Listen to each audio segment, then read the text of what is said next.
8월 4일 금요일 묵상하게 될 본문 말씀은 예레미야서 14장 13절에서 22절입니다. 오늘 본문은 다시 예언자와 여호와 하나님과의 대화를 묘사합니다. 예언자는 거짓 예언자를 언급하여 그들에게 유혹된 백성을 변화하는 듯 합니다. 그러나 여호와는 백성에게 심판을 선언하고 그 예언자의 간구를 거절합니다. 본문 13절은 예레미야의 슬프도소이다 라는 탄원으로 시작합니다. 탄원의 이유로 예레미야는 백성에게 말하는 거짓 예언자들을 언급합니다. 그들은 이스라엘이 칼을 보지 않겠고 기근이 닥치지 않을 것이라고 말합니다. 예레미야는 칼과 기근이라는 것을 반복하여 이스라엘 재앙을 묘사하는데 거짓 선지자들은 그것을 거부하고 평강을 외칩니다. 그 결과 백성들은 예레미야의 선포보다 거짓 평화를 외치는 자들의 선포에 귀를 기울였고 결국 이스라엘은 파국으로 치달았습니다.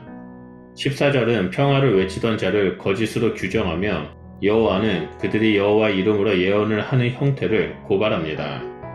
본문은 그들을 보내거나 그들에게 명령하거나 말하라 라고 하지 않았다라고 세 차례나 언급하여 강하게 부정합니다. 다시 말해 평화를 외치는 거짓 예언자는 여호와 이름으로 말하지만 여호와의 뜻과는 무관하게 자신의 생각을 말하는 자들입니다. 여호와 하나님은 그런 자들을 거짓 예언자라고 규정합니다. 14절 후반부에서는 다시 한번 거짓에 대해 고발하는데 여기에는 예언하는 여러 방식이 나옵니다. 계시로 번역된 용어는 환상으로 번역하는 것이 적절하며 헛된 것은 우상을 가리킵니다. 거짓 예언자들은 여호와가 보내지도 명령하지도 이르지도 않았음에도 활동하며 거짓 환상, 점술, 우상, 자기 마음을 기만하여 예언을 합니다.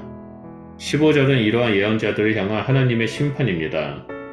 저자는 칼과 기근이 없을 것이라는 거짓 예언자의 선포를 가져와 그것을 선포한 거짓 예언자들에게 적용합니다. 여호와는 거짓을 선포한 자들뿐만 아니라 거짓 예언자의 선포를 듣고 따르는 이스라엘 백성에 대해서도 묵과하지 않습니다. 여호와는 거짓 예언자들에게 심판을 선포했던 것과 유사하게 이스라엘 백성에게도 기근과 칼을 선포하며 재앙을 선포합니다. 저자는 이스라엘 백성이 던짐을 당할 것이라고 선포합니다. 이스라엘은 거짓을 분별하기 위해 노력했어야 함에도 불구하고 그들은 귀에 듣기 좋은 말을 따랐습니다. 이로 인해 이스라엘 백성은 심판을 받을 것이며 죽은 자를 장사할 자조차 없을 것입니다. 17절은 여호와 하나님이 예언자에게 하는 명령입니다. 저자는 내 눈이 밤낮으로 그치지 아니하고 눈물을 흘리리니 라고 말합니다. 본문에서 서술하는 나는 예언자인지 여호와인지 그 주체를 특정하지 않습니다. 따라서 예언자의 눈물인 동시에 여호와의 눈물일 수 있습니다. 예언자의 모습에는 여호와의 모습이 함께 녹아 있으며 예언자의 고통은 여호와 하나님의 고통을 표현합니다. 게다가 본문은 밤낮으로 그치지 아니하고 라는 표현을 함으로써 고통과 괴로움이 지속됨을 묘사합니다. 저자는 17절 마지막에 상처가 위중함을 언급합니다. 이러한 모습은 이스라엘이 다시 회복할 수 없을 정도입니다. 이러한 심각한 이스라엘의 상황을 예언자는 시각적으로 재확인시킵니다. 들에는 칼에 죽은 자가 성읍에는 기근으로 병든 자가 가득합니다. 이거는 장사할 자가 없을 것이라는 언급과 일치합니다. 18절에 구원을 예언하는 자들은 알지 못하는 땅으로 끌려갔고 그곳에서 더는 구원을 선포하지 못하고 어찌할 바를 모르는 상태에 빠지게 되었습니다. 13절에서 16절은 심판을 선언하는 예언적 성격을 보여준다면 17절과 18절은 그것이 실현되었음을 입증합니다. 더는 희생이 불가능한 것처럼 보이는 상황에서 이스라엘은 여호와께 기도합니다. 가장 먼저 저자는 온전히 버리시나이까? 라고 질문합니다. 이 질문은 그렇지 않다라는 대답을 기대하며 던지는 질문입니다. 또한 저자는 여호와가 이스라엘을 치셨다라고 인정하며 이후에 치료를 기대합니다.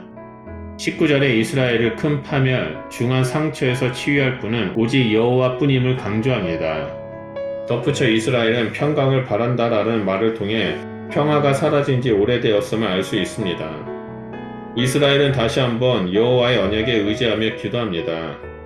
여호와가 그들의 기도를 들어줄 것인지는 그 누구도 알지 못합니다. 오늘 본문 말씀에서는 거짓 예언자와 참 예언자의 모습이 서로 대조되어 나옵니다. 거짓 선지자는 하나님이 보내지도 않으셨고 하나님의 말씀도 맡기지 않으셨습니다. 또한 그들은 하나님의 눈물, 즉 하나님의 마음을 알지 못했습니다.